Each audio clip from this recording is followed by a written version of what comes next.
हाँ जी बेटा, I hope ये पिछली वाली स्लाइड आपको अच्छी तरह समझ आ गई। इस वाली स्लाइड में हम क्या करेंगे, इस वाली स्लाइड में हम करेंगे जो रिलीजियस डिबेट्स थी और फियर ऑफ प्रिंट। इस स्लाइड में हम ये देखेंगे, हाँ भी प्रिंट कल्चर के आने से, प्रिंटिंग प्रेस के आने से, ठीक है, रिलीजियस डिबेट्स का क्या सीन है और प्रिंट का फियर का मतलब क्या होता है। हाँ भाई, अभी अभी प्रिंट आया, डर किसको लगना शुरू होगा भाई। तो ये सारी बातें डिस्कस करेंगे, ठीक है। तो इसकी मेन हेडिंग क्या है, रिलीजियस डिबेट्स, मतलब जो धार्मिक डिबेट्स होती हैं, और फियर ऑफ प्रिंट, प्रिंट का डर क्या था, ठीक है। तो बेसिकली जैसे जैसे मैं लाइंस पढ़ता रहूंगा ना, वैसे वैसे आपको अच्छी तरह समझ आती रहेगी। बिल्कुल ध्यान से सुनना है इस बात को, ठीक है। बाय प्रिंटिंग, प्रिंटिंग से क्या होना शुरू हो गया, possibility of circulation of ideas. Printing से आइडियाज का सर्कुलेशन होना शुरू हो गया, ठीक है। इसको समझो, आज के तरीकों से मैं आपको अच्छी तरह समझाता हूँ, ठीक है। प्रिंटिंग मतलब उस समय में जो प्रिंटिंग प्रेसेस आई थी, प्रिंट के दौर में जो तरक्कियां हो रही थी, ठीक है। प्रिंट को समझो एज ए यूट्यूब, ठीक है। अब यूट्यूब पे क्या होता है, कोई भी अगर जिसके बहुत ज़्यादा सब्सक्राइबर्स होते हैं, वो एक वीडियो डालता है, उसकी एक वीडियो डालने के बाद मिलियंस ऑफ व्यूज़ आने शुरू हो जाते हैं। मिलियंस ऑफ व्यूज़ आने शुरू हो गए, मतलब उसने एक जगह पर बैठे बैठे कुछ ही मिनटों में प्रिंट से अपने आइडियाज़ को सर्कुलेट कर दिया, ठीक है। तो प्रिंट ही होता है, ये इलेक्ट्रॉनिक मीडिया ही है, ये फेसबुक, ट्विटर, इंस्टाग्राम। तो वैसे ही उस समय में ये उस समय की फेसबुक ही थी और उस समय की यूट्यूब ही है, समझ लो, ठीक है। अब आइडियाज ऑफ, किसके ideas, even those who disagree with the established authorities. समझो इस लाइन को, बड़ा डीप मीनिंग है, ठीक है। अब उस समय में कौन राजे महाराजे राज कर रहे थे, या कोई भी मोनार्क राज कर रहे थे, ठीक है। राजे महाराजे तो नहीं बोल सकते, मोनार्क मतलब अंग्रेज, मतलब जो जो अंग्रेजों ने पसंद है वो उन्होंने वही काम करना है, ठीक है। उसको बोलते हैं एस्टैब्लिश अथॉरिटीज। जो अथॉरिटीज स्टैब्लिश हो चुकी थी उस समय में, ठीक है, जो राज कर रही थी। पहले क्या था, ना तो प्रिंट था, ना तो बुक्स थी, ना तो टेक्स्ट थे, कोई भी चीज नहीं थी, ठीक है। अब पता है क्या होता था, लोगों को अगर कोई भी बात बतानी है तो बड़ा टाइम लगता था लोगों तक पहुंचाने के लिए, ठीक है।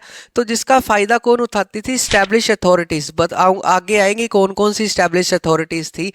अगर स्टैब्लिश अथॉरिटी ने कोई भी रूल्स एंड रेगुलेशन लागू कर दिया, ठीक है, पहले क्या होता था, लोगों को मानना ही पड़ता था, एकजुट नहीं हो पाते थे लोग, अपने आइडियाज को शेयर नहीं कर पाते थे। पर प्रिंट के आने से जो आइडियाज थे, जो स्टैब्लिश्ड अथॉरिटी से डिसएग्री थे, उन वो भी प्रिंट मीडिया की हेल्प से वो अपनी आइडियाज को सर्कुलेट करने में सक्सेसफुल रहे, ठीक है। आई होप ये दो चीजें आपको अच्छी तरह समझ आ गई। इसका रिजल्ट क्या निकला, its result people persuade people to think differently, ठीक है।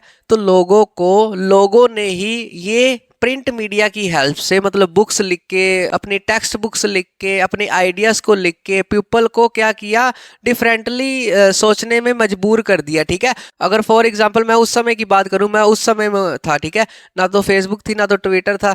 उस समय क्या थे, ये प्रिंट टेक्नोलॉजी आई, ठीक है। मेरे को अगर स्टैब्लिश अथॉरिटीज की कोई बात नहीं पसंद आई, मतलब मैं अपनी बुक छाप दूंगा, हाँ भी हमारे साथ इन्होंने गलत किया है। अब जो जो आइडियाज़ मेरे जैसे होएगा जिसका, वो मेरे तरफ हो जाएगा, ठीक है। तो ऐसे ही सर्कुलेशन ऑफ आइडिया शुरू हो गए उस समय में प्रिंट के आने से, ठीक है।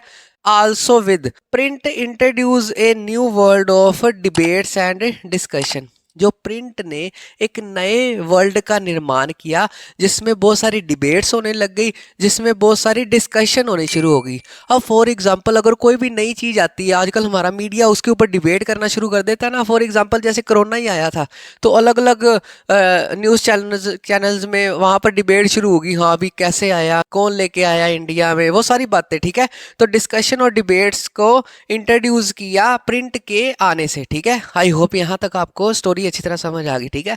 तो प्रिंट क्या है, बेसिकली आज का फेसबुक और यूट्यूब ही है, ठीक है। अब जो प्रिंट है ना, प्रिंट का वेलकम सभी ने नहीं किया, समझो इस बात को। अगला पॉइंट है, not everyone welcome the print. जो प्रिंट टेक्नोलॉजी आई थी, प्रिंट रिलेटेड जितनी भी मटेरियल्स आए थे, उनको हर किसी ने क्या नहीं किया, फेवर नहीं किया। बहुत सारे लोग इसके डिसएग्री भी थे। कौन कौन से लोग थे और उनके क्या क्या कारण थे, ये डिस्कस करेंगे। इसका क्रिटिसाइज, इट क्रिटिसाइज, क्रिटिसाइज का मतलब होता है उसका विरोध करना, ठीक है। Criticise by many religious authorities. उस समय जो धार्मिक अथॉरिटीज थी, जिनके पास पावर थी, उन्होंने इसका विरोध किया। बताता हूँ क्यों, ठीक है। मोनार्क मोनार्क टाइप, जैसे उसका पिता, फिर उसका बेटा राज कर रहा है, फिर उसका बेटा, मतलब कोई इलेक्शन नहीं होगी, मोनार्की से जो सिस्टम चलेगा वो उसका विरोध करना शुरू कर दिया। एंड राइटर्स एक्सेप्ट्रा, बहुत सारे राइटर्स ने भी इसका विरोध करना शुरू कर दिया। अब वाई दे क्रिटिसाइज, उन्होंने विरोध क्यों किया, ठीक है। अब कुछ लोगों का मानना था, सम पीपल थिंक, कुछ लोगों का ये मानना था जो प्रिंट है उससे क्या हो सकता है, रिबीलियस। रिबीलियस का मतलब होता है विद्रोह वाले विचार। जैसे मैं बोलूँ हाँ भी मैं भड़का दूँ, मैंने बुक लिख दी, हाँ भी जैसे फॉर एग्जांपल मैं हिंदू हूँ तो मुसलमानों के खिलाफ विद्रोह वाली बुक लिख दी, तो वो कोई मुसलमान हिंदू पढ़ेगा तो उसके ऊपर भी मेरे विचार हावी होंगे, वो भी मुसलमानों के विरोध में आ जाएगा, ठीक है, फॉर एग्जाम्पल, ठीक है। तो ये, और इररिलीजियस, इररिलीजियस जो धर्म से रिलेटेड नहीं था, वो थॉट्स भी आ सकते हैं, थॉट्स माइट स्प्रेड। कुछ लोगों का ये मानना था इससे विद्रोह की भावना फैल फैल सकती है, और जो धार्मिक नहीं है चीज वो स्प्रेड हो सकती है, लोग भटक भटक सकते हैं, उनका कहने का ये मतलब था, ठीक है। दूसरे अदर थिंग, कुछ लोग क्या सोचते थे, valuable literature would be destroy. Literature का मतलब होता है बुक्स, जैसे कुछ लिख दिया उसने अपने इतिहास के बारे में, तो जो वैल्यूएबल लिटरेचर है ना वो डिस्ट्रॉय हो सकता है, ठीक है। कईयों का ये मानना था वो खत्म हो सकता है, हाँ भी फेक चीजें ज्यादा चलनी शुरू हो सकती हैं, धर्म से रिलेटेड कुछ चीजें बंद हो सकती हैं, ठीक है। तो क्रिटिसाइज किया मैंने रिलीजियस अथॉरिटीज। रिलीजियस अथॉरिटीज का क्या मानना था, इररिलीजियस ना हो जाए कुछ भी, मतलब लोग धर्म के रास्ते में भटक ना जाए, ठीक है। मोनार्क मोनार्क इसीलिए डर गए क्योंकि उनको लगता था हाँ भी हमारे खिलाफ कोई बोल दे, इकट्ठा हो जाए, हमारा तो काम खराब हो जाएगा, ठीक है, हम तो समाज से दूर हो जाएंगे, ठीक है। तो राइटर्स, आपके दिमाग में आ रहा होगा कि हाँ भी राइटर्स क्यों खिलाफ हो गए, राइटर्स तो लिखते हैं अच्छे के लिए, ठीक है। नहीं, कुछ राइटर्स को ये डर था, हाँ भी मैंने लिख दी मान लो बुक, तो हो सकता है कोई और वो बुक पढ़ के उसके खिलाफ कुछ लिख दे, हाँ भी ये राइटर ने गलत लिखा है, ठीक है। तो ये सारे लोग क्रिटिसाइज किया प्रिंट का, और क्यों क्रिटिसाइज किया ये सारा मेटल आपको अच्छे से समझ आ गया। आपको पेपर में क्या आ सकता है, who peoples are criticise the print, तो ये सारी चीजें आ जाएंगी, ठीक है। एक्सेप्ट्रा नोट्स में जो बचेंगे मैं नीचे दे दूंगा, ठीक है। और अगला, उन्होंने क्यों क्रिटिसाइज किया, क्या कारण थे आलोचना करने के, क्या कारण थे विद्रोह करने के प्रिंट के, ठीक है। आई होप ये टू कॉन्सेप्ट आपको अच्छी तरह समझ आ गए, कौन से, प्रिंट से आइडिया सर्कुलेशन हुए, आइडिया सभी के सर्कुलेशन हुए, जो अथॉरिटीज के खिलाफ थे उनके आइडियाज भी सर्कुलेशन हुए, और कौन सी अगली बात कि किन किन लोगों ने प्रिंट को क्रिटिसाइज किया, ठीक है। आई होप यहाँ तक आपको अच्छी तरह समझ आ गई। अगला एक पर्सनैलिटी के बारे में बात करेंगे, हाँ भी वो कौन था, ठीक है, अबाउट मार्टिन लूथर, ठीक है। पिक्चर देखोगे ना आपको अच्छी तरह कॉन्सेप्ट समझ आ जाएंगे, ठीक है। जो आपके 10th में एमसीक्यूज में पिक्चर रिलेटेड क्वेश्चन आते हैं ना, तो आपको ये स्लाइड्स देखने के बाद पिक्चर रिलेटेड क्वेश्चन कोई भी नहीं छूटेगा, 101%, आई एम डैम श्योर यहाँ से क्वेश्चन बनेगा, ठीक है। तो मार्टिन लूथर कौन थे, आपको एग्जाम में आ सकता है, रिलीजियस रिफॉर्मर।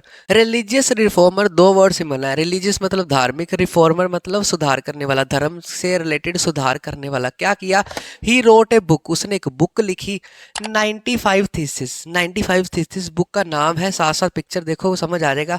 कब लिखी, इन 1517, 1517, ठीक है, 1517 में बुक उसकी पब्लिश हो गई, ठीक है। उसमें उसने क्या किया, इन हिज बुक, उसमें बुक में ही उसने क्रिटिसाइजिंग किया, मतलब उसने विद्रोह किया किसका, by many practices and ritual of Roman Catholic church. उस समय जो चर्च में रीति रिवाज होते थे उसका उसने विरोध किया। उसका ये मानना था ये रीति रिवाज लोगों को भड़का रहे हैं, ये रीति रिवाज लोगों को गलत रास्ते लेके जा रहे हैं, तो उसने उसमें सुधार करने के लिए अपने विचार लिखे, ठीक है। सून क्या हुआ, ही सोल्ड, उसने सोल्ड की 5000 copy within a week, एक वीक में प्रिंट की हेल्प से, ठीक है। उसने ये इतना जल्दी काम कर दिया।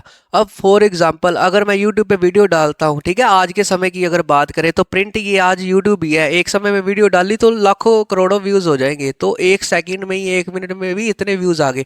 उस समय उसके साथ भी ऐसा हुआ, 5000 कॉपी उसकी सेल हो गई एक वीक में। तब ही डीपली ग्रेटफुल टू प्रिंट, उसके विचारों को प्रिंट ने लोगों तक ज़्यादा पहुंचाया, तो वो बड़ा ज़्यादा थैंकफुल हुआ प्रिंट का। उसने बोला कि हाँ भी प्रिंट एक बड़ी अच्छी चीज़ है। उसने लास्ट में वर्ड बोले, he said printing is the ultimate gift of God, कि ये जो प्रिंटिंग है गॉड का एक अल्टीमेट गिफ्ट है, सेड बाय मार्टिन लूथर। ठीक है, आपको शॉर्ट क्वेश्चन में आ सकता है, एमसीक्यूज में आ सकता है, पिछली बार आया था, who said. Full chapter tricks के साथ देखने के लिए डिस्क्रिप्शन बॉक्स में लिंक पे क्लिक करें